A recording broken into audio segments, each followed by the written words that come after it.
So far, I've talked about user experience, usability, and a user-centered design process. In this topic, I'm going to talk to you about user needs, business needs, and the fact that you need to balance both. Let's talk about users first. The key to the user-centered design process is all about observation. Let's talk about why observation is so important. This is a true story. Back in the day when Sony was producing their first Walkman, they had a dilemma about which colour the first Walkman should be. They couldn't decide between yellow or black. So they thought they'd actually bring some participants and talk to them. Almost every participant said yellow because they thought it was fun and exciting. As a thank you gesture, Sony then decided to offer a Walkman for the customers.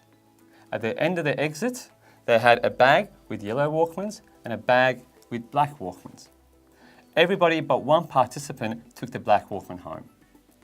So this really highlights the point of what users say is not necessarily what they do.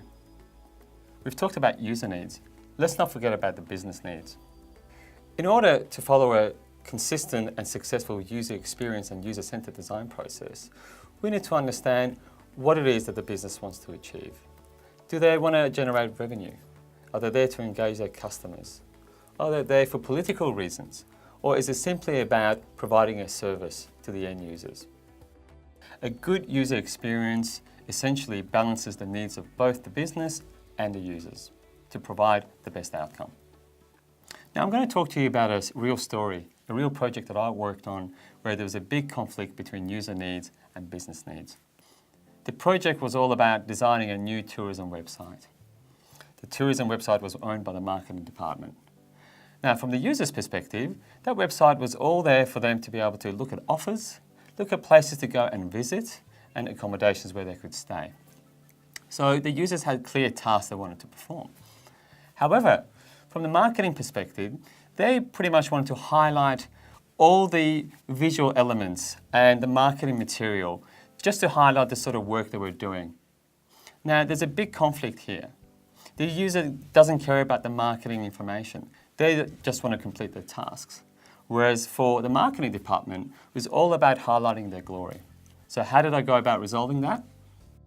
I tried to bring the business along the journey.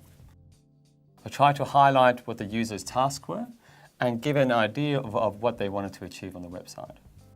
I also tried to understand why the marketing department wanted to have the website the way they did.